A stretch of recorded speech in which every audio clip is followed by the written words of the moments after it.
This document intends to define recommendations for public policies in order to improve the digital experience for users and to connect everybody to an open and more secure internet. The new digital environment is now a reality, and it is becoming the true transformation engine at the social and economic levels. Using new technologies as a basis, using mobile connectivity, social networks, cloud computing, big data, or the Internet of Things, the world is changing in a prodigious manner. Some say that it is the most important revolution in history and that has happened in the shortest amount of time. People improve their expectations and their quality of life. Companies become more digital. Organizations use their resources in a more efficient manner. And society evolves towards new ways of acting and participating. The addition of Innovation Plus investment is the energy that feeds into this new virtuous cycle for social and economic ecosystems. In Fundación Telefónica, we've been awakening ideas for over 15 years, and we like to say that by awakening ideas, we do wake the future up. We also support the momentum of the digital effort in Spain and Europe through different forums, publications, and works that help us understand reality a bit better and come to the best decisions possible. All this takes place without leaving aside something which is vital in the digital environment, as education is. In order to have a sustainable ecosystem, all actions and innovations that we do in the field of education and training will always not be enough. The Digital Manifesto that we are presenting today includes 10 recommendations, and their ultimate goal is to improve the consumer's experience on the Internet, as well as fostering more investment in digital infrastructure. The digital transformation has just started, and new technologies and all their possibilities must be available for all citizens and organizations so that they can broaden their expectations and make their development possible.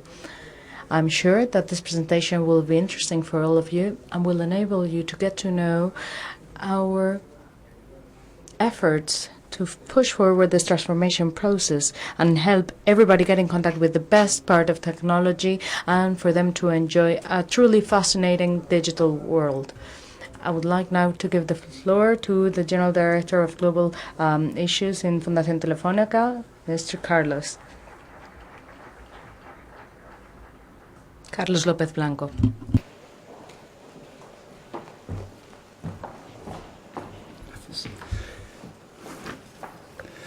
Buenas tardes a todos. Good afternoon, everybody. Good evening.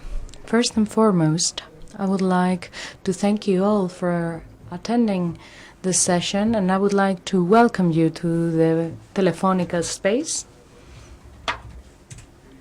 To join my welcome to the one extended by our Foundation's president. Thank you so very much for being here, and I would also like to thank, most importantly, the protagonist of this session, who are going to be our panelists, those people who later on will take part of the discussion and who are going to enable us to drill down into some of the most important aspects contained in this digital manifesto issued by Telefónica that we are about to present today.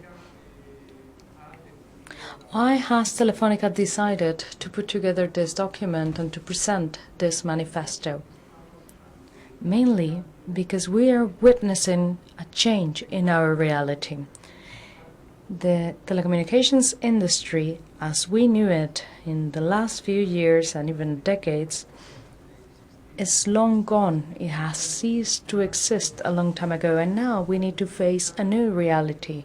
Some adequately call it the digital economy. But for starters, we must say that that economy, which is now digital, will in short become the real economy. So this is a new reality, and it is a new reality that we are a key player in. Telefónica and telecommunications operators were key players here, and we consider ourselves as a fundamental piece for this digital economy and this new economic industry, so to speak. We want to be part of the discussions that take place in this area, and we want to be participants of the new problems that are arising. This is the motivation of this document that we're presenting today. And also, I would like to remind you that telecommunications operators play a key role in this new economy. We are the ones that provide citizens with internet access. We are the first contact point that citizens, that our customers have with the internet world. This puts us in a very special position and provides us with a very special responsibility to analyze the problems that our customers may experience on the internet. From the general standpoint, we want to tackle with this document the fact that in the internet and this digital economy full with possibilities, full of innovation, this is starting to also become a world that has new restrictions, new bottlenecks, new monopolies that directly and mainly affect the internet use experience that our customers have. Customers who pay a bill every single month in order to have access to the internet and to enjoy an internet experience. And the last point before talking about this, because the key players of this session are going to be the panelists, but I would like to highlight that the approach for this document is a global approach. Telefónica is a global operator. We are an operator that has OBs in Latin America and Europe. We are therefore an operator, a telecom provider that wants to be part of this transformation of this new world. We want to provide a global perspective to it. So this document has not been put together thinking only about Spain. This document has not been created thinking about Europe. This document is bearing in mind the global world, that digital economy that I was referring to in the beginning. The first idea that I would like to share with you is that the internet is transforming our lives. There's no doubt left about it. And if you doubt it, ask taxi drivers, cab drivers, up to what extent the internet is changing everybody's lives, our activities, and it'll continue to do so in the future. Here, in the first part, at a glance, you can see the impressive amount of things that happen in 1 single second on the internet. There are many things that happen. They're a part of this digital economy, and they're becoming more and more the real economy. This digital life is increasingly becoming our real life. Out of the transformations that we are witnessing, there are two that I would like to highlight. First, we are witnesses a new internet, a different internet. It is undergoing one key transformation. Access to the internet is done in a ubiquitous manner. It's a mobile access. The barriers between fixed and mobile in terms of internet access are becoming blurrier, and they will slowly disappear. Here we can see some data that justify this. In the year 2015, mobile connections are going to become more important than they are now. They are going to become fundamental, and this is a non-stoppable process. This is an accelerated process of transformation. On the next slide, we can see what we try to illustrate is the different transformations that have taken place from the economic point of view throughout time, and how long it took them to settle and to provide a fundamental weight to our economy. We can see that internet transformations and the transformations of the digital economy have been the most sped up, the fastest, and they will continue to be so in the future. But this rapid and fast growth is also having some imbalances as outcome. And here I would like to highlight that the first big transformation that the internet world is seeing is the transfer from fixed to mobile, or rather from fixed to ubiquitous access. This transformation is extraordinarily important. We know this very well. We are important players in that change. Internet is currently moving from the north to the south. Traditionally, the Internet was a phenomenon for developed countries exclusively. The Internet, up to now, has been led by the US and by Europe, but as it stands today, there is an increasing number of users, of Internet users, who are located outside of the US and outside of Europe. Internet is expanding itself from north to south, and this is a key transformation. And since we are a very large operator in Latin America, we must very well know the importance of the development of the Internet in those countries. But this transformation is not yet being accompanied by an equivalent weight in the industry. The Internet industry is still constrained to the north.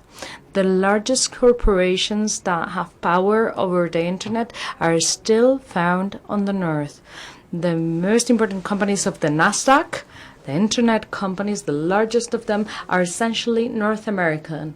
And this creates imbalances between a reality that's tilting south and an industry which is still anchored in the north. We can see this on the basis of the number of companies or corporations. We can also see this in the distribution of the new Internet domains. North American and European companies are still remarkably preponderant.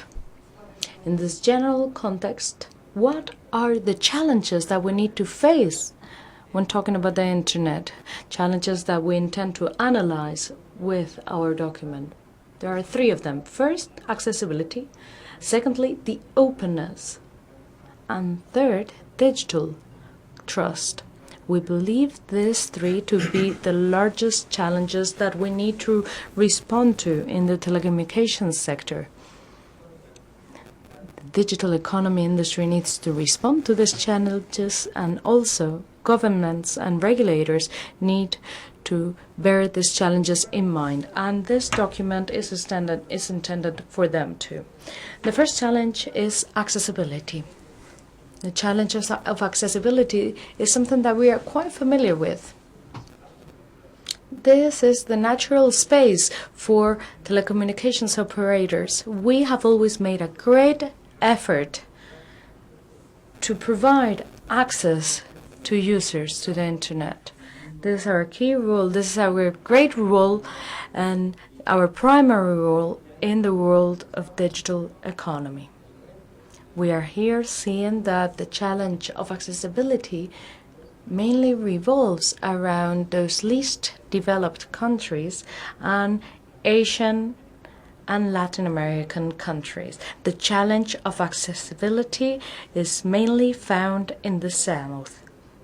We need to solve that challenge. We need to face that challenge, and this will enable us to rebalance the distribution of the Internet between the North and the South. And the challenge of accessibility in traditional terms was always faced as the challenge that telecommunications operators had when investing in new networks, but also in the scope of this accessibility challenge, we need to take into account new fundamental factors. Network deployment, for instance, is still fundamental, and I do think that the telecommunications operators are making an extraordinary effort to deploy networks. In Latin America, we always like to recall something that we consider very important. Out of all the public infrastructures, out of all the public services found in Latin America, the most developed one, the most competitive, and the one that offers more possibilities to Latin Americans is the industry of telecommunications. Telecommunications infrastructures and telecommunications services are most widespread. It's the only public infrastructure in which Latin America can compete with the US and with Europe as equals, and we believe this to be fundamentally important because it provides Latin America and the whole region with a very important capacity for development. I always say this, whenever you need to get a ride or drive a car to Rio de Janeiro airport or Sao Paulo's airport, it's a true nightmare. You can see that infrastructures are impossible, but during those 3 hours that it takes you to get to the airport, you can speak on the phone, no problem. So telecom operators are providing a great contribution, and this is something that provides a great possibility for development in the scope of the digital world. But together with the investment of telecom operators and together with network deployments, we can see other key factors that are arising in order to facilitate access. Digital capacity building, which is also very important, it is key, and it's linked with many points that I will mention later on. We need to have devices and digital services that are affordable, and we are seeing that in this world we have a lot of influence to connectivity, and we can see that in this level there are some problems. The second challenge that the Internet needs to face is to continue to be open. The world of telecommunications traditionally has been based on an essential principle, which is interoperability. Traditional communication services have always been, and by definition, interoperable. What we're seeing here right now is that in the digital world, in the world of the Internet, new digital services are arising. They are communication services. These services fulfill the same function as telecommunication services do.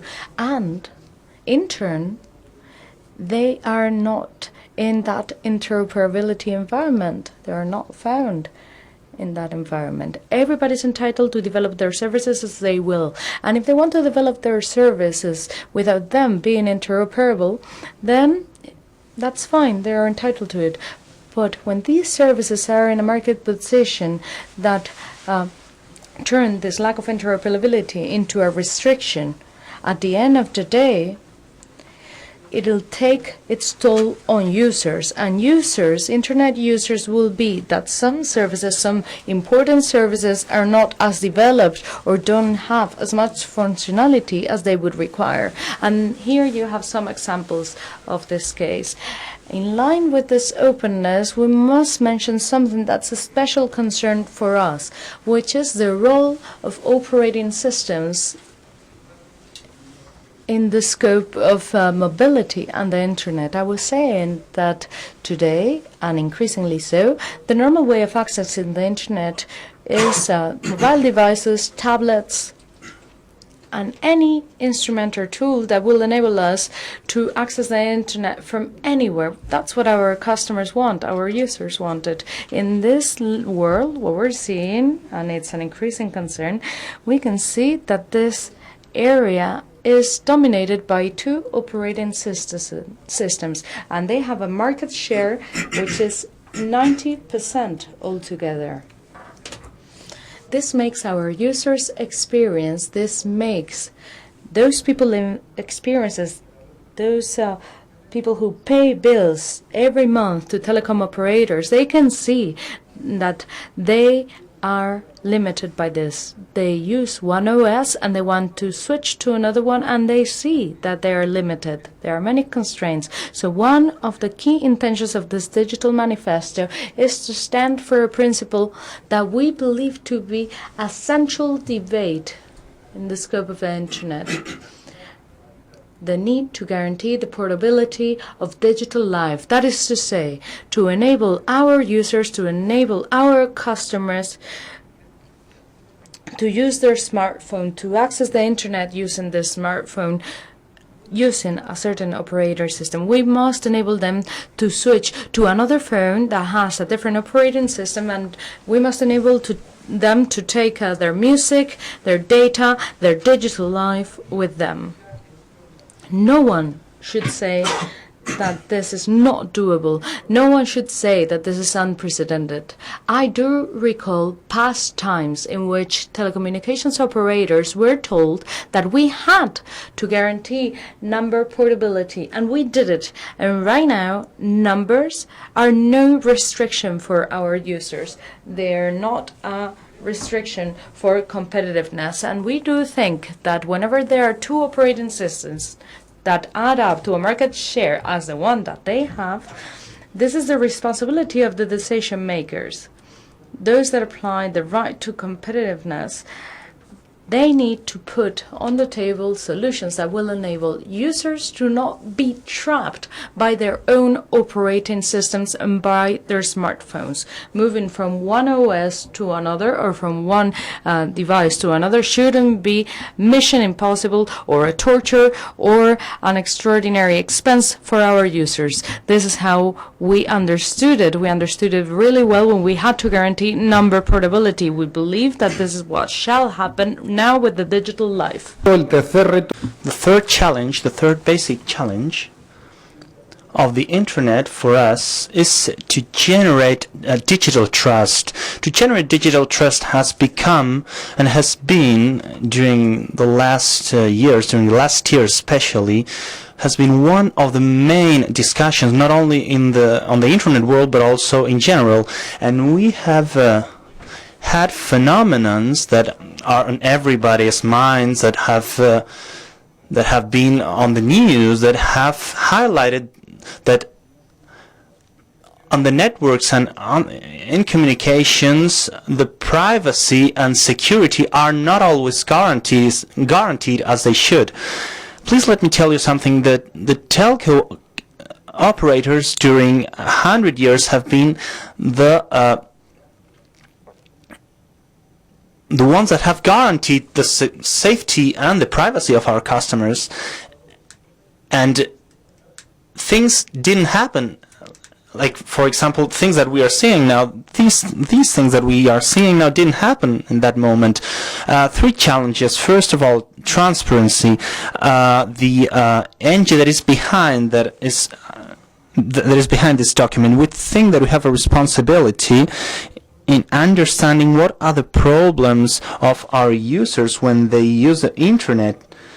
Well, one of the problems that our users have when they use the internet is the lack of transparency. The lack of transparency that translates in such circumstances as, for example, the fact that the 80% of the information that they receive in some of the engines is advertising, and our users are not, and our customers are not always conscious that what they are receiving is not information but ads, and not about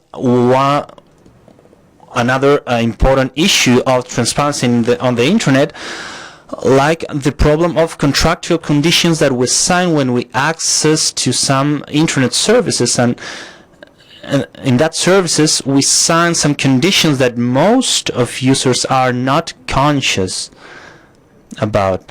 The second element of this challenge is privacy. Privacy is one of the main elements that are being questioned during last years by some companies that use the private data, the private information of the customers without them knowing that this information is being used. And nobody should say that privacy is the counterpart of the gratuity of the services, because that's not true. First of all, because users are not conscious of that, and secondly, because when someone sells a company that provides free services for free by 16 million euros, the fact is that these services are not for free. They are paid on another way. They are paid with data, with privacy, and we think that that's a critical element. And the last of these challenges has to do with safety, with security, with cyber surveillance. I won't talk a lot about this because I think it's something that we all know. We have had information during the last months and years, and I think that it has been a big concern not only for telco companies but also for a great part of governments. The security on the internet is on the public discussion is on the political discussion too, and two general reflections. What we think and what we defend when we talk about portability of digital life, when we talk about privacy, when we talk about operating systems, is that the users of the internet must control their digital life, and that means that they must know when they are providing their data with transparency. They must know what is being done with them when there's business with this data. They must know that if they are using an operating system, they won't be able to switch to another one. And we want to help. We are talking from the point of view of our services to create services that enable our customers to have the control, to have their digital life under control, because we think that is a critical element. And a final reflection before talking about the manifesto, because as I've told you, I think that the most important thing of today is the panel. When we talk about these things, we also defend a principle that we think that is critical, and it's that in digital economy the rules must be the same for everyone, and that's a basic principle for us.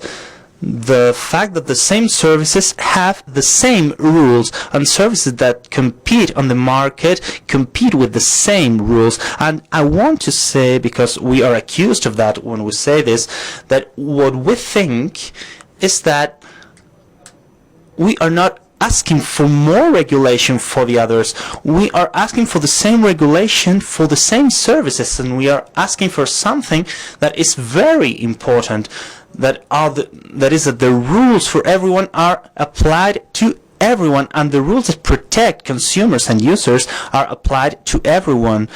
And when there's a communication service, a non-interoperable service with a big market share is interrupted during 24 hours, and that service is a company that has been sold by 16 million euros, users must have a telephone to call, a number to call, someone that can give them an answer for what has happened, because when someone has 1 million users, can do that, but when we have 1 billion users, you must have a responsibility towards that billion of users, especially if you have just sold the company by 16 billion euros. I won't talk a lot about the Digital Manifesto. What I'm going to do is to invite you all to see it, to check it. This is a document that wants to be alive. So although it's on paper, but its natural habitat will be the microsite where we will update it, and we will try to respond to the challenges that will be set. We have established these 10 points that develop what I've told you. And I'm just going to quote them, and I'll invite you to have a look at the document, to see it, and of course any comment, anything that you want to tell us. We are open to listen to everyone, because what we want with this document is to open a public discussion. These 10 points talk about the strengthening of the digital economy, to the portability of the digital life, to the openness of the app stores, the operating systems and digital platforms, to the interoperability, transparency of use conditions of the internet services, and the difference between ads and information, something that I didn't say, and it's basic. I didn't talk about that because I think that nobody discusses that. The transformation of the educational models is a basic element. The open innovation based on open standards, the establishing of a regulation framework based on the same rules for the same services, the establishing of the correct conditions and requirements for the infrastructures and the new governance for the internet without the multi-stakeholder nature of the internet that is what has enabled the internet to reach where they are. But it must reflect these basic changes that are taking place on the internet, from the fixed internet to the mobile internet, and from the north internet to the south internet. This is the Digital Manifesto. This is the document that we have issued with the aim of opening this discussion, to be part of this discussion. And as I've told you, I invite you all to have a look at it, to be part of this discussion of issues that we think that are very important because they affect the telecommunications industry, but are very important because they affect to our customers and to all the users of the internet. Thank you very much.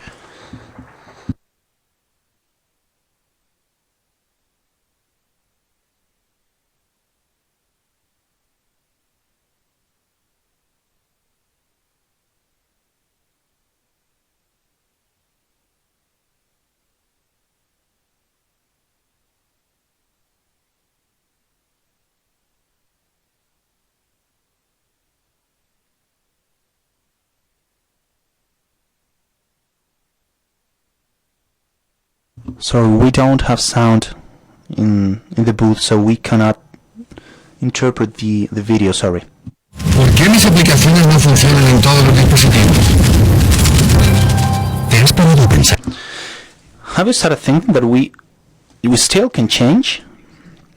There are trusty networks. We have the knowledge and the technologies to obtain an open and a safe internet, a better internet.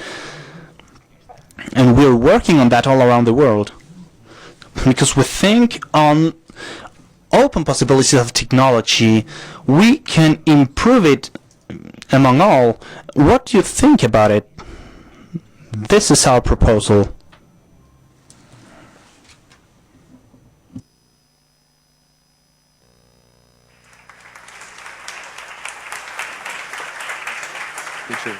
You can sit here.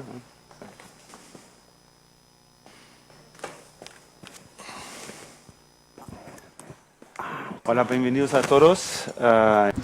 Welcome everyone, and thank you, Carlos, for your speech, interesting speech. As Carlos has said, I think that we now start with the interesting part in the sense of a discussion, a discussion not only from the point of view of Telefónica, but also, we have a panel with people that have a vast experience on the internet world. I'm Christos Tex. I'm the director of the public policies of Internet and Telefónica, and I will moderate this session. A piece of advice before the discussion will be in Spanish and in English, so if someone needs the simultaneous translation, you can have your headphones, and we'll have a part in English and another one in Spanish. People that are outside, because we have an online streaming on the internet, you have two channels to change between both languages. So I'm going to introduce everyone, and I'll change into English now. She's the executive chairwoman of the Mozilla Foundation. Most of you will know the Mozilla Foundation from the Firefox browser, which I think a lot of people use around the world. And Mitchell has a really long trajectory in the internet. She told me before that she started working with the first internet browser ever, with Netscape in '94, and is a member of the Internet Society's Hall of Fame for the internet. Sorry, I shouldn't say that. That is for the internet. Next to Mitchell is Michael Kende. Michael Kende is from the Internet Society. He has not made it yet to the Hall of Fame, I suppose, but he's the chief economist of the Internet Society. So he has a long career in the academic world, has a PhD in economics from the MIT, has worked as a professor at INSEAD Business School in Paris, was director at the FCC in the United States, working on internet policies. The FCC is the regulator of the United States, and is now, as I said, chief economist of the Internet Society. A su lado, Chema Alonso. Next to him, Chema Alonso. Chema is, he's a hacker. He's a hacker he's the CEO of a company that is called 11 Path. There is a company that has been founded by Telefónica to develop innovations for security on the internet. And you have philosophy degree about safety and in the computing world. But as I've just said, he introduces himself as a hacker. And next to him, Carlos Barrabés, who's founder of Barrabés.com, an entrepreneur that has founded more than 15 companies during all his life. And he told us before that Barrabés.com started with their online business in 1994, what is very, very soon, and maybe it's one of the business of the internet business that first appeared in Europe. So he has a vast career in this world. With the topic, Mitchell. You've seen the presentation of Carlos, you've seen the proposal of Telefónica about how we can create an open, a safer internet. When you read the recommendations of the manifesto, what's the one which kind of, what's the one you like the most? I mean, what's the one you would pick out as, the most interesting one and most important one? Well, it's probably no surprise. The one that jumps out to me is the open aspect, which comes up in several of the principles, open, transparent, because at Mozilla, of course, that's our identity, open source, public benefit. And when we started talking about open as a technology development methodology, it was quite radical. And when we started talking about open as an aspect of a business model and a way to engage with customers and users, it was even more radical. And so that was in 1998. And so today we see that those ideas have come to form. And we certainly hope that the work that we've done has had some role in that. But that open as a way of acting is no longer crazy. It's actually the clear way to create the largest amount of social benefit and the largest driver of economic activity. And I think the internet has clearly been a demonstrator of that. So when we started, we were lucky. We had some open standards, thanks to the Internet Society. And that was really it. Some free software, but the open way of thinking, the idea you would share data, the idea you would have your comments open, that was really quite strange. And people would ask us again and again how you could possibly develop software in that manner. And then they would ask us how it could possibly be secure, since that was has been important to us forever. And so that new way of thinking brought throughout society is really fascinating and very gratifying. So. You say that you started with the browser, and I mean you're around a long time, and have seen the internet grow from something which was used by maybe a couple of million people in the world to something used by, as Carlos said, 4 billion people around the world. So why did you move then away from having a browser and now you went into having an operating system, because you just started Firefox, or just not, I should say last year you started Firefox also, you brought it to the markets. Why did you take the step away from a browser now to the operating system? First I'd say we haven't moved away from the browser. Okay. It's still an important element, and we spend a lot of time on that, and it's a competitive market, precisely because it is still such a control point. And so the person who controls your browser controls a lot about your experience. But we have, as you say, added an operating system for mobile devices for very much the same reason. We built Firefox as a way to build an open and public benefit layer to the internet, one that's for all of us. That's why we're a nonprofit organization. And as more of us spend more of our time with mobile devices, we find it critical to have an open operating system, and in our case, that has a public benefit layer that belongs to all of us, that is the foundation of our modern computing environment. And today we talk about mobile, but in reality, we're quickly moving to everything being connected. Sensors are cheap, data is easy, and so more and more things, will be connected and able to transmit information. Everything from health devices to your car, to tables and shoes, you name it. So underlying that much of our lives should be an open operating system, at least as an alternative for when we want it. And so we build Firefox OS currently for phones and tablets and TVs and some increasing devices, but the long-term goal is to make sure there's an open, accessible, public operating system as an alternative for everything that we're doing. And from a more technical point of view or functionality point of view, where does Firefox OS differ from other operating systems? Is there anything specific you would like to point out where you say Firefox operating system has something which others do not have? I mean, you say it's an open system, but how does this manifest itself? Oh, sure, there's a couple things. First of all, Por supuesto, hay un par de aspectos. En primer lugar, tiene mucho que ver con la web. Nosotros solíamos utilizar ciertas tecnologías, pero también solíamos tener un conjunto de valores que podríamos aplicar a cualquier negocio que tuviéramos desde cualquiera de nuestros dispositivos, que podríamos trasladar a cualquier consumidor del mundo sin unas barreras. Hay un conjunto de valores y de principios de negocio que nosotros también llamamos la web. Open source, open standards, interoperable, available to anyone, treated as a public asset. And so Firefox OS is created entirely with the open source technologies that we're familiar with for the web. So if you're a developer, you can pick the phone up and you can see anything. With the exception of some of the Qualcomm chips and the intellectual property that we haven't been able to get free software versions of yet, but every other aspect of the phone is available to you. On a technical level, as you asked there. As a consumer, what that means is that the web is the platform where it doesn't matter what hardware you use. You can have different hardware and still access the same things, have one account that runs across everything, put your photos in one place, get it from any device. Okay. And so Firefox OS is built to offer that same set of capabilities to consumers and to allow, everything about it is open.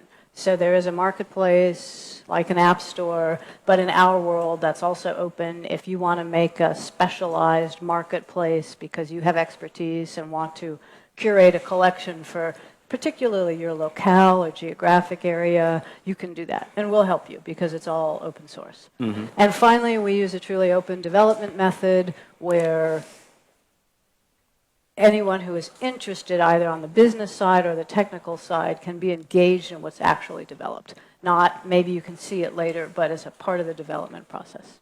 Okay, very interesting. So basically what you achieve with the Firefox operating system is that you have this portable digital life Carlos mentioned. I mean, you can move from device to device and can take, basically, or can access at least from different devices your information and data. So to the extent that we control things, of course. We can't change, the rest of the ecosystem is the way it is. Yeah. But yes, that's what we're building. And how's the rest of the ecosystem then? I mean, well, I think the Telefónica Manifesto talks a little bit about some of the ways that are closed. We are very firm believers in competition and accountability. And it is good for consumers. It's not always comfortable.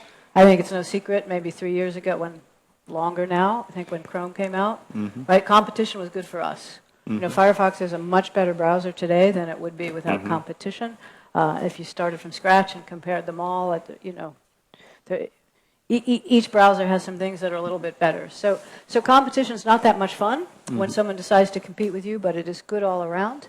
And so we are trying to create competition for ourselves as well, as the fundamental driver of consumer choice and economic opportunity.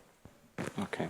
When Telefónica partnered with Mozilla and brought the devices with Firefox OS to the markets, one of the things we found out is that very often potential buyers come into a shop and say, okay, that's interesting, I've seen the commercial, Firefox OS sounds fantastic, we know the brand, it's a great brand, but can I put that application on there? and often the application is not available yet for Firefox OS. So what does that mean for the dynamics in what we call the digital economy? I mean, people decide more and more on the services they want to use finally, and they might buy a phone because they have the specific operating system where they find this application. So how can you compete in this environment? Because obviously we know that currently by far the vast majority of smartphones run on Android, and a big chunk on iOS. Yeah. So how can you compete with these basically two big ecosystems which have the application and have the possibilities to basically attract consumers? Couple of things. Yeah.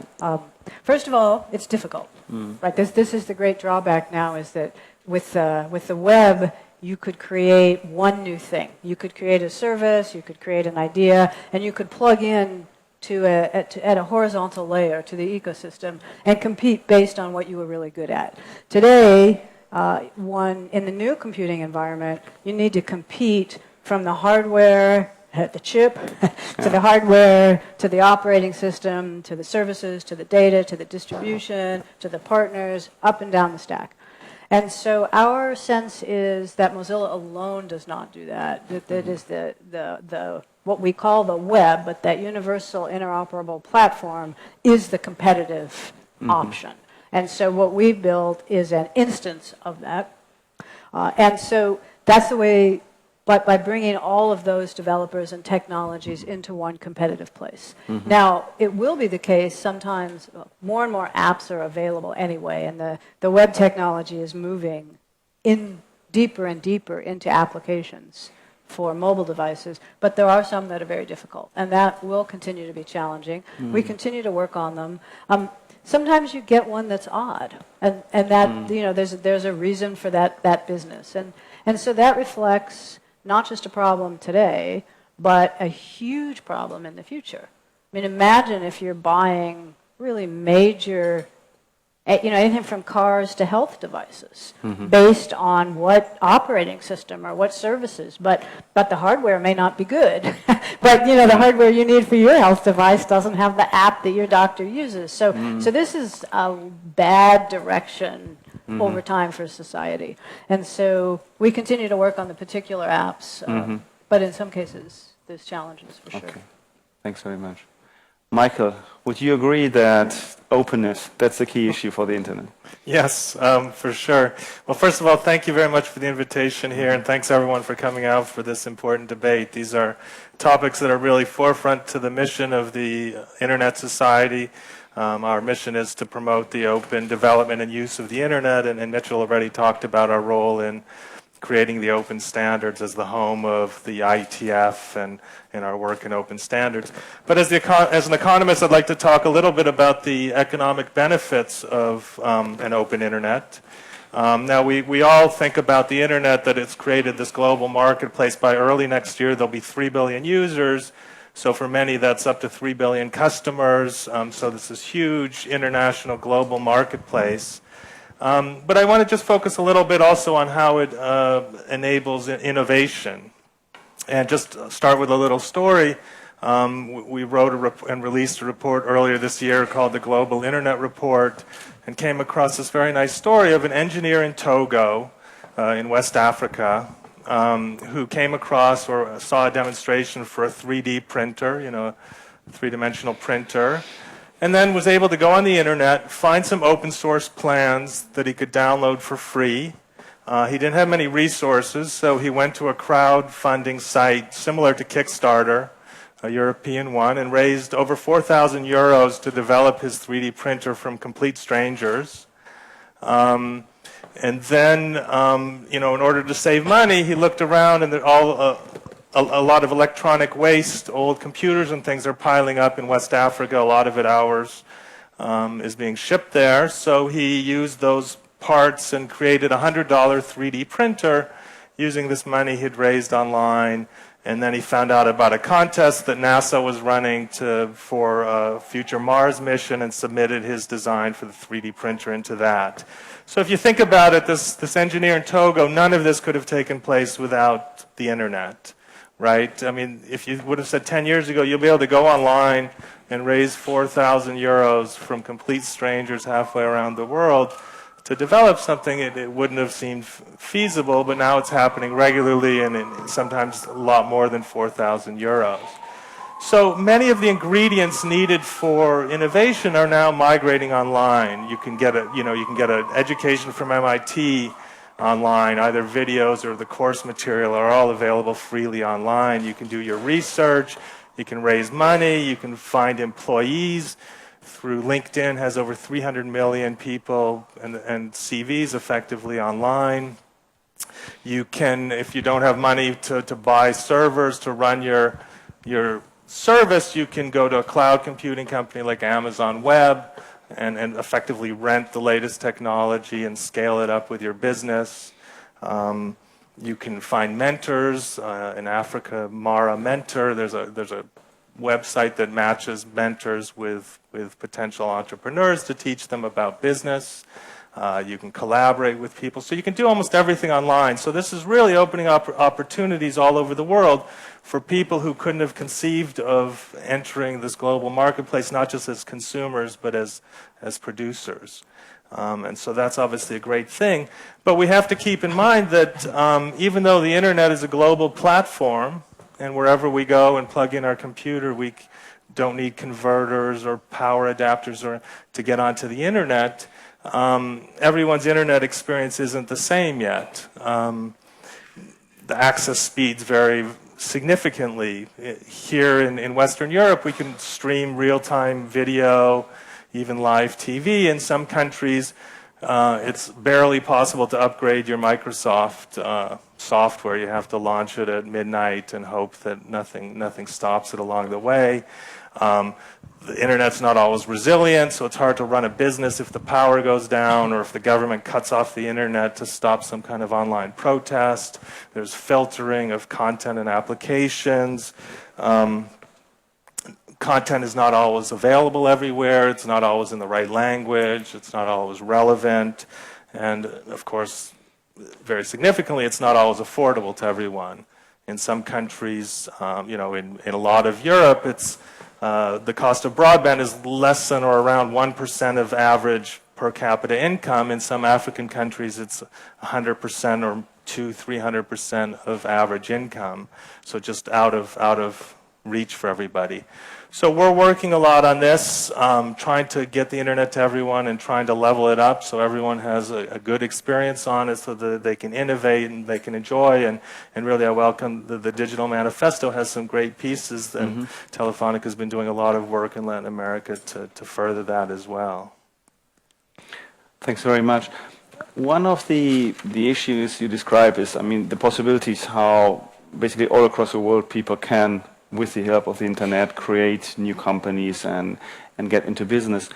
Having said that, what we see is that these companies very often do not have the same size as traditional industry has. When we speak about jobs, there is a concern coming up that despite the fact that we have young companies, worth billions of euros on the markets, you have just 50 employees and not, as before, maybe tens of thousands of employees. So what does that do to our economies when we have this digital economy taking over bigger parts of the real economy, as Carlos said before? What does that mean for jobs and for the creation of jobs, which is an issue which is really important, not only here in Spain, but in Europe? Yeah, that's a great question. It's one that obviously, countries everywhere, Spain not least, are grappling with when there's these job opportunities for the young, but that doesn't always translate into actual jobs. And this has been a common feature of technology. We saw the cycle of innovation, and since the Industrial Revolution on one of the earlier slides, looking at all of the different innovations. And since the beginning of technology, the Luddites almost immediately started destroying equipment that they thought was impacting their jobs. So there's been a concern about this since almost the beginning, and then that concern goes away, and then a new wave of technology comes, and there's a new concern. And I suppose at every stage someone said, well, this time it's different, and so I'll say it for this one, it might be different this time. That the internet might be different, and it's because I think of this aspect of winner takes all, meaning that the constraints of selling things and growing online are not the same as the constraints of growing a company in the kind of offline physical world. And just to take a small example, think about a restaurant. If you have the absolute best restaurant in Madrid, you're still going to have constraints on how much you can cook, how big you want the restaurant to be. So the second best restaurant in Madrid will do just fine, right? The first best will be full all the time. The second best will probably be full as well. And those restaurants will not impact restaurants in other cities because people don't just drive around. So, and so there's going to be jobs at every restaurant, and everyone will be employed, and there'll be a healthy business. But if you come up with a restaurant rating app, there's no constraints on that growing. So the best restaurant rating app can be the only restaurant rating app because everyone will go to that, everyone will rate things on that app, and it'll be the largest app maybe in Spain or in Europe or the world as it grows. And the other thing is, for it to grow, it doesn't need as many employees as all those restaurants and kind of real-world businesses. So just as an example, last year, $26 billion worth of apps were sold. That includes free apps that had advertising or in-app purchases, and that includes paid downloads. So 26 billion is a pretty decent size. That would be a pretty decent sized company. But the number one app last year, and I never even heard it before I looked at this, was called Puzzles and Dragons. My kids hadn't, just no one I ever speak to has ever heard of it. It's a Japanese company. And last year it sold $1.45 billion worth of apps revenue with 333 employees. So how is that possible? It created an app, and when it grew from a small app to a large app, it didn't need to scale up. It didn't need to buy a lot more equipment, didn't need to hire a lot more people. It just started selling more apps.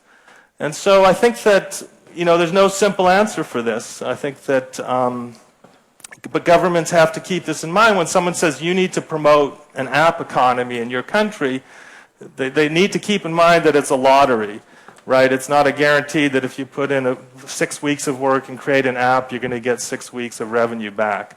You might get $1 billion of revenue back, or you might get zero. And I think that's really something that is new and really we have to keep in mind. Okay, thanks very much. Chema, yo creo que no tengo que preguntar qué es tu punto favorito. I don't think I have to ask what your favorite point is, because possibly you're going to say that security is something that you really like. If I were to mention another point, you would be surprised, wouldn't you? So if we are talking about digital confidence here, or digital trust, a very good example of what Telefónica is doing is precisely what you are doing in 11 Paths and the different things that you're launching. Is there a possibility to make our digital lives more secure on the internet? If we didn't think that, we would be actually giving up. Many of you here, I suppose, the first time you got connected to the internet, you thought that the internet was something quite small. I remember that it used to be IP addresses that you connected to and FTP servers from where you download the thing, ABSs, that you used to access information or small documents, and it was a very academic environment. But then, later on, the internet grew, and it became an environment more for geeks, for people who were more technical, people who wanted to get introduced in the world of telecommunications, telecommunications in the future world. But as it stands today, the internet is for everybody. We are talking about very important amounts of people who connect to the internet, and it is remarkable. And for me, the most significant example is that my mother is connected to the internet. She was always on top of me because the internet, the telephone was cut when I connected to the internet. But now she's always asking me when the Facebook's interface changes, how is she going to find me on Facebook? So this is something that has attracted all users, but perhaps this journey is not something that we have done adequately. We made users fall in love with our services, but we force them very much on their user experience. When we talk about privacy and security, we force them to create many identities, to provide many data, to enter data in applications that they want to access on the internet, and we were delivering those services to them without explaining adequately what was going to happen with all those data, what was going to happen in the future with those identities that they were creating. Was there going to be a problem with security because they didn't do things adequately since the very beginning, or we didn't do things adequately since the very beginning? And apart from that, we put them at that risky situation on the internet, but also we scolded them. We told them that it was their fault, that they were to blame because they didn't abide by the security measures, they didn't know how to use the VPN, and they didn't know how to use the adequate configuration for the Wi-Fi, and they didn't know how to configure the security options on Facebook, Edmondo, Twitter, all the social networks, and that was a mistake we made, I think. We should have never done that. I don't think we did this adequately, speaking in general terms about the internet, of course. In the manifesto, one of the things that are stated is that security must abide by a certain design, and the integrity of what we do on those apps needs to be visible through the design. We cannot tell a user, put together an account, and after there is a security incident, as it recently happened with the publication of the photos of personalities from the US. We cannot tell them now that they need to use a tool to protect themselves after that has already happened. When we create internet services, when we conceive a new platform, when we conceive something new that we're going to try to offer to society, in design, it must have all those security options. It shouldn't be just an addition. It shouldn't be the toll that we take from users so that they can enjoy those services. I do think that we should be more responsible on our users' privacy and security without making them to blame for these actions. Bueno, muchas gracias. Well, thank you very much. An applause. But more specifically, what would be your piece of advice? What can people do if they are concerned with their security? How can you help users? Well, the mandate that we have in Telefónica since 11path was created is to think about the way of making security in a different way, that the security of users and companies is much easier and built on a different way. We are focusing on technologies for the identity management, for the protection of your accounts on the internet. We have created the tool Latch for management of the digital locks within your identities, and I always explain the story that we are a big group of engineers. We have a group in London, a group in Malaga, in Madrid. We have people in LATAM.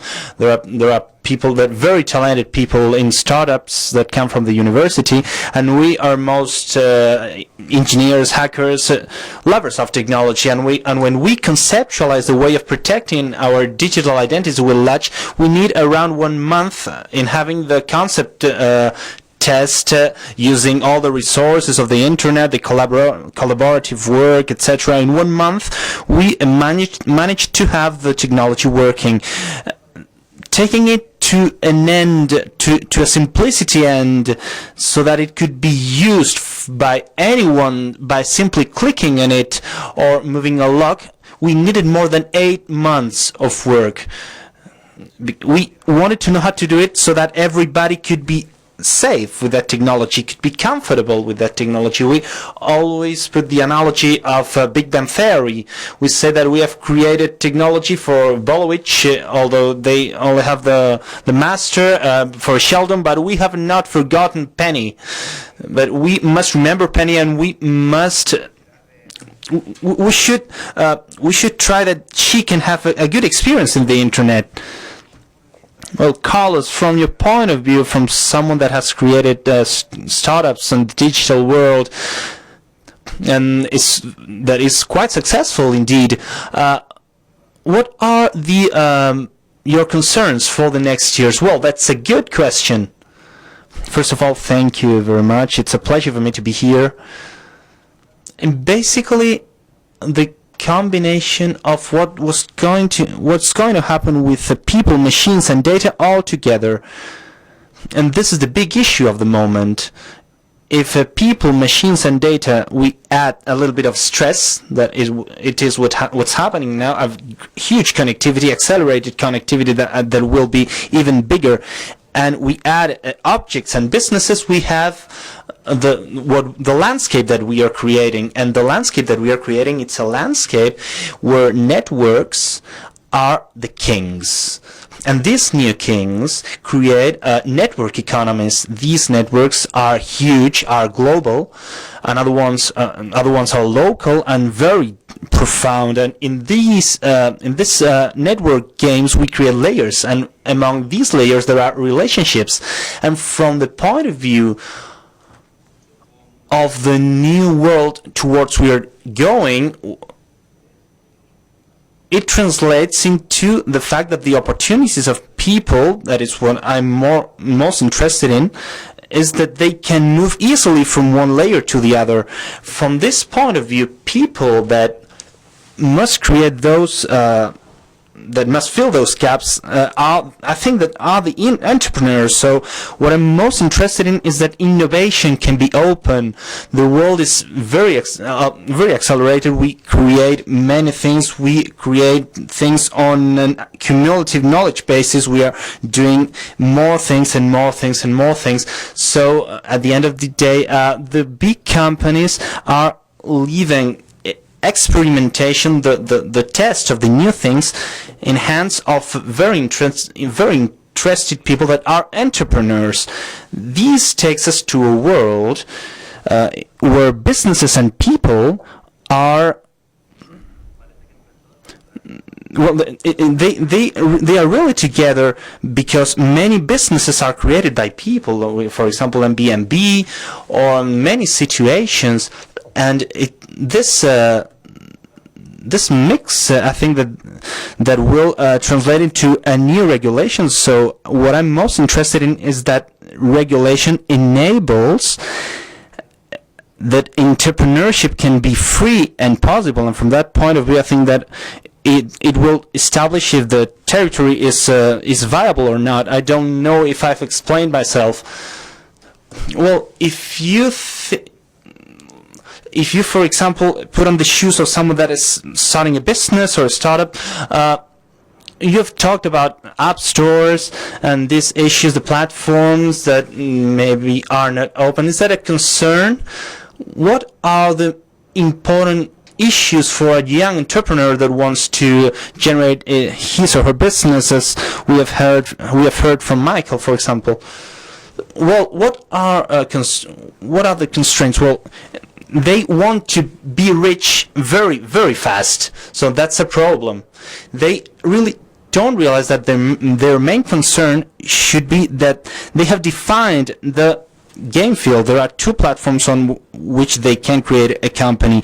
The most entrepreneurs in the world are working for two big companies. If they succeed, it will be fine, but it will be fine for the companies too. The game fields at a global scale have reduced, and I think that this is an issue that will be broken in the next 2 or 3 years. The emergence of the internet in the world will break this, and especially the need that the planet has of looking or finding new stories, new links between content, between physical world and virtual world that enable you to make your own way. And I think that's a challenge, that we can make our own way again. And especially your legislation, your territory, and your industrial power, the area where you want to live in, enables it. This is not the case in many parts of the world. There are few parts of the world where we can talk about the third industrial revolution, and this is a problem, because what we know about the first and second industrial revolution is that where it was seen, people live very good, and just the opposite. So I think it's a big concern to be in a place where we are not experiencing the third industrial revolution. There's a lot of discussion about the internet engines. Is something that is being developed now. Some people are worried about that.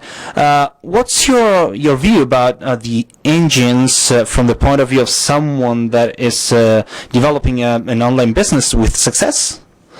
Well, the engines are the strength of this era. The companies always have strengths. We have to understand that the internet can be seen as an industry, as a way of relations, as a sociological phenomenon. It can be seen many ways, but the truth is that the engines are businesses, and as they are businesses that create the new monopoles in the world, are masked companies. Why? Because really the fact that they exist is good. When you use a machine, like for example an engine, machines are robots, but machines are, first and foremost, machines are software. When you use a machine, you're better, and that's the strength of the engines, that they are the first big machine. So in the future, we'll see much more. We'll see more complex machines and a lot of more machines. It's a characteristic of this era that now they dominate. So let's see what happens in 5 years. I don't know. If I knew it, I would be developing it, but I don't know what will happen. I think it won't last forever. But anyway, the big strength of some years ago were the operating systems, and now the engines I think that are on the same level. I think this world is complex, so I think that there will be many players, and players that will have to play in many battles. So I'm sure they won't be alone, and possibly they will be affected for what people think. That without any kind of doubt, they are the ones that have succeeded this century, and will have a very big knowledge of what's happening, because they basically understand this on a nature basis. But I think that it's still not enough. Well, we would like to open the discussion to some questions of the public. We have the microphones. If someone wants to pose any question, please raise up your hand. If not, well, there are some online questions. No? Oh, yes, there's a question. Hello. I would like these two people that are American. Well, there's a big discussion about the neutrality of the network in the U.S. What do you think about it, that they want to block a time London blending? To explain that the providers not to cut the access depending on the downloads. It's a very important discussion that is even Obama is involved in it in FCC, and I would like to know the opinion of these two gentlemen and this madam, and well, because they are living it. Do you want to start? Or do you want me to? Well, I guess one thing is I'm glad I'm not at the FCC.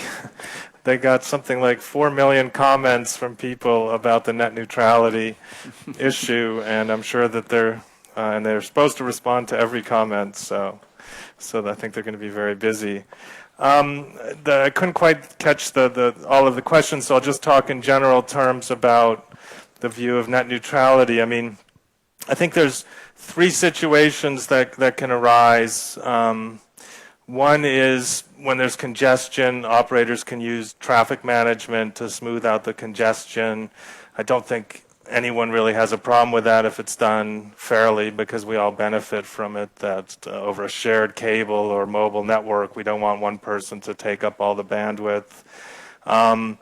Many operators are vertically integrated, meaning that they compete with the online services, and we saw the implications with Skype and others, are starting to take a lot more phone calls. And I think it rarely happens, and I don't think it's controversial to say that nobody should block services to protect their own revenues. The hardest one, and I think the one they're grappling with in the U.S., is whether or not you can pay for quality of service.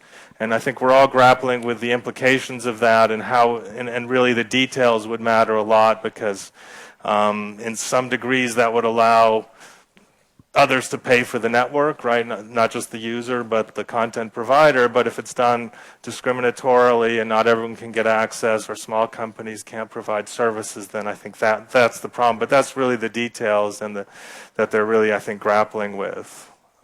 Oh, that's interesting. I would have said I think the second case is also controversial.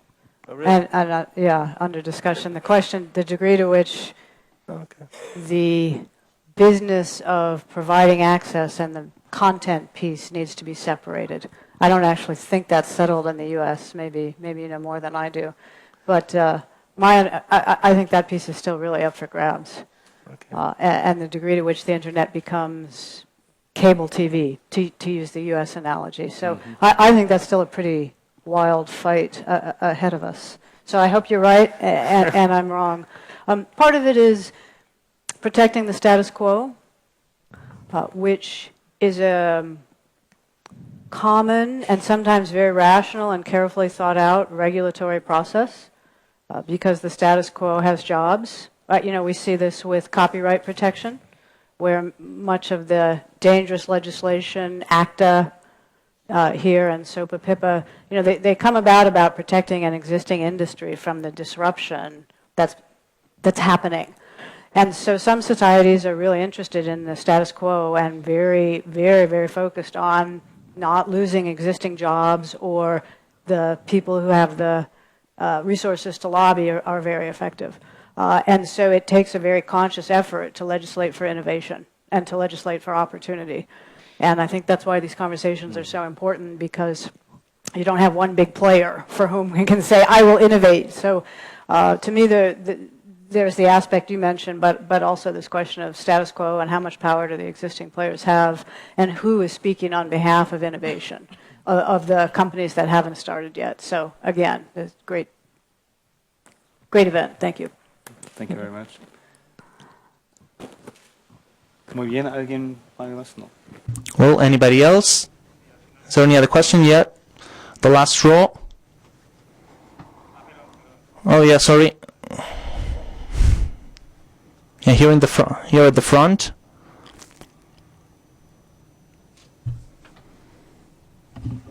Well, first of all, it was a really nice panel. So talking about open standards and open technologies that in the end they give power to the people, like Firefox OS, for example, does. What do you think about Bitcoin and the way it may shape the future and give power back to the people in a more financial and monetary background? What do you think about it in the future? Just asking to any of you. The questions about Bitcoin? Well, I don't have any. That for you, maybe. No, it's not for me. Well, I'll say a little bit then. I'll start more general and hopefully get to the zone you were asking about. You know, we're in the early stage of the disruption a global network can cause. And it feels like maybe we're in the middle of it or near the end because we've got generations of people growing up with the internet. But we're very, very early on. And so finance, or access to capital in the way of Bitcoin is one area. I also think once all our things are smart, like everything can be transmitting data, it's a little scary. What your shoes say about you, for example. But there are other disruptions that will be equally large in life. And so the financial one is a fascinating one because it's challenges geography, government, some of the core functions of government. So now I'm just thinking about the future. So open source, the only real way to know what your software is doing. Like, what is happening behind the scenes? Is it safe? Is it trustworthy? There's only one way to know, and that's to be able to look at it. So the open source aspect is really important, I think, for freedom and for digital confidence going forward. Because if it's not open source, then there's a trust level that's very hard to verify. You need very, very complex other mechanisms to verify something. And so my sense is I would expect to see digital money separate from nation states continue, to see other versions of it. Now, Bitcoin has a very clever algorithm, and is it actually as secure as we think, and what actually happens with it, I think we don't know yet. Right? It's pretty early. And what we see, you're the security expert, so you might correct me, but our experience with consumer software that's got a big security component is that you can design it pretty well in isolation, but once it gets into use and it gets integrated and connected with other services, then you start to see new combinations and new vulnerabilities and new strengths. Mm-hmm. So I think we don't yet understand what something like Bitcoin or another form of digital money will look like and where its weaknesses and strengths truly are. But I think these things are going to happen. They'll either happen in the consumer space or they'll happen in the underground economy and seep out. I hope that's close enough. Okay. Otra pregunta que tenemos aquí. Okay, another question.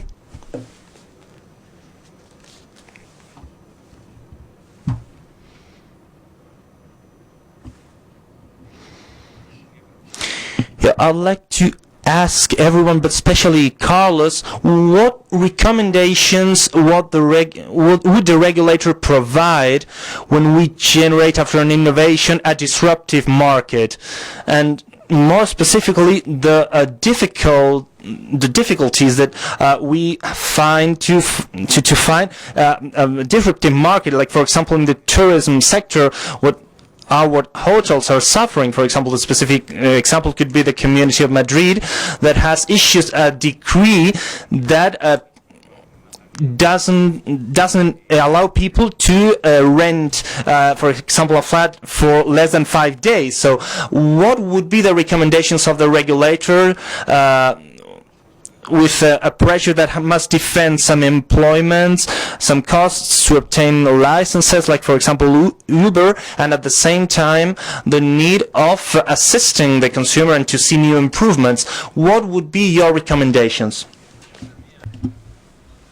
Well, for me, there are 3 models in this world. Actually, there's 4. 1, a place where this cannot happen. In many places of the world, this cannot even happen. Then we have the Chinese model, where they select a Chinese person to do this, and then nobody else can do it. And then we have the American model. In the American model, what they are doing, that thing they're doing, happens worldwide, in all the world, and the company, their data, and the tax is in California or in Boston. You can choose, but most importantly in California. And then there's the European model. The European model is to get there too late. Basically, those are the models.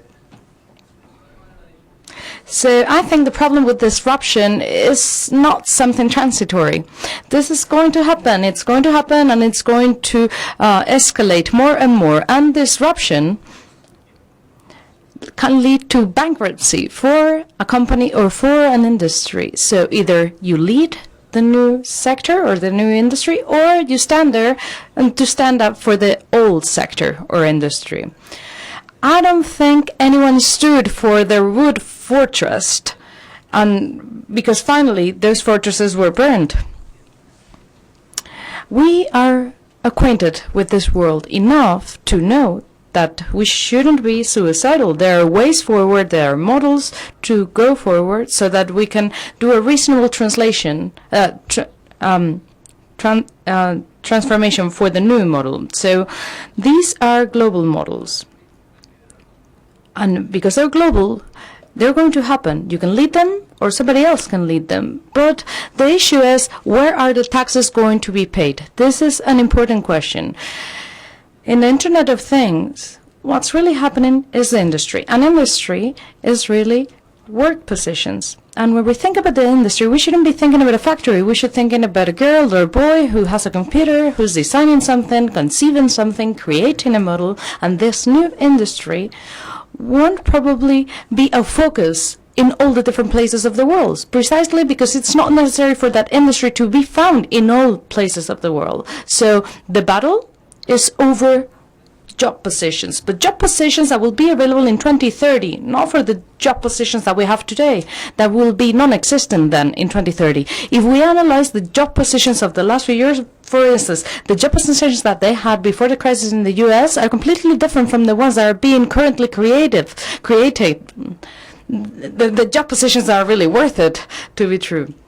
The ones that are not really worth it are not really job positions. There's something different. So this is a non-stop process. It's going to be ongoing in the next few years. So the battle is over those new territories, not new territories that will offer a real well-being. And we shouldn't be too conservative here. We should be proactive.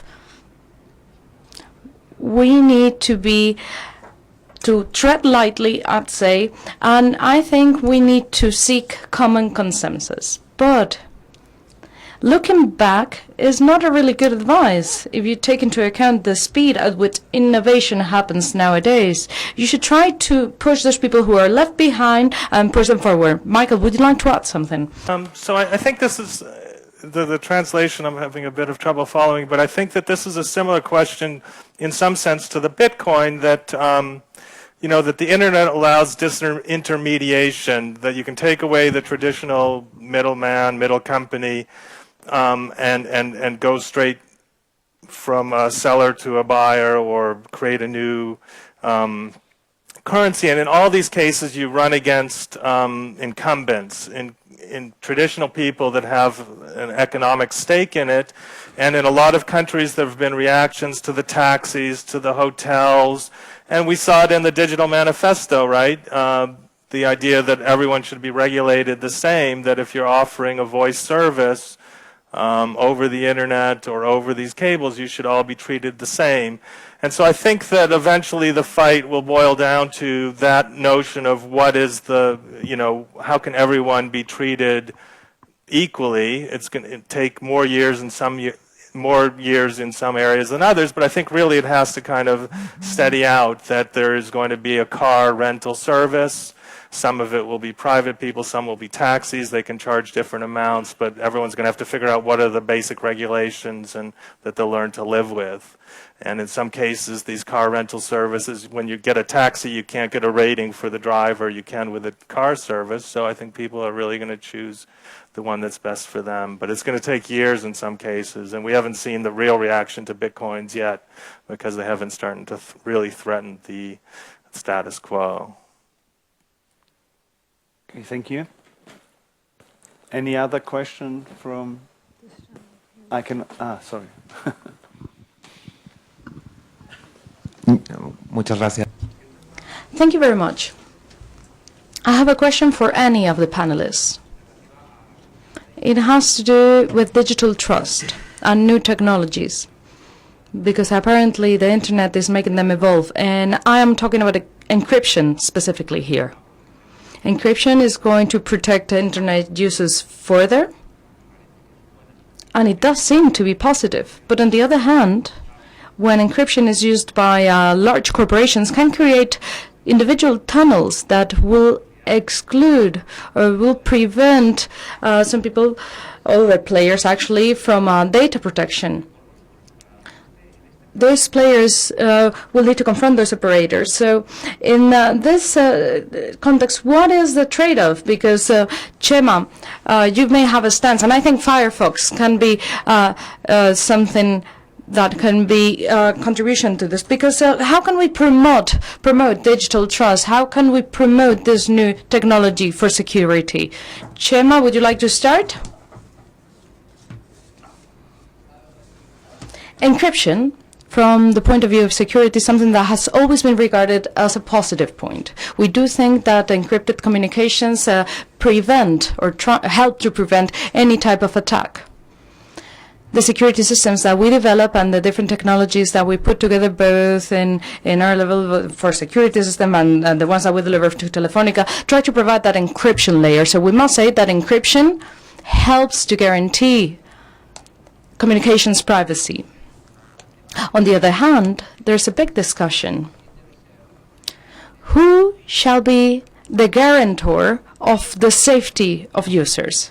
Who should safeguard that safety of users? We were seeing that non-encrypted services were on the internet, and with the new movements, the user cannot make a decision, but this encryption happens and it's run on servers that are located in other countries. For instance, in the US, we can see that we've seen that Google has put that speeding in place. They're going to deal with Android 5 devices and Google Chrome, and all the traffic is going to be directed to those servers that are located over there. So the question is, the traffic that happens between a user who is connected from Spain using a web server in Spain,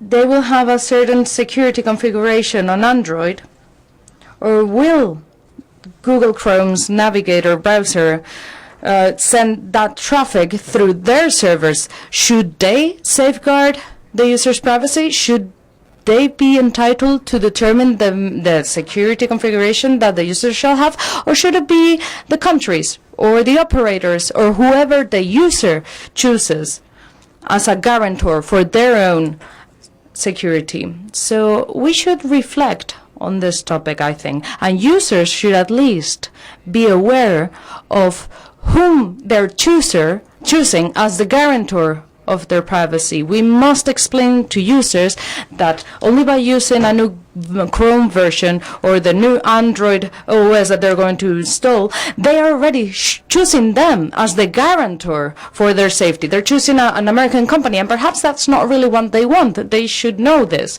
And this is something that we were mentioning in the Digital Manifesto. We were saying that privacy must be part of the design, but it must also be adapted to the user's needs and the user's desires, because perhaps a Spanish user doesn't want to connect to a web page of a Spanish website,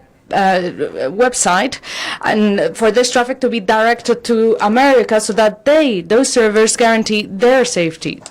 Thank you. Would you like to add something?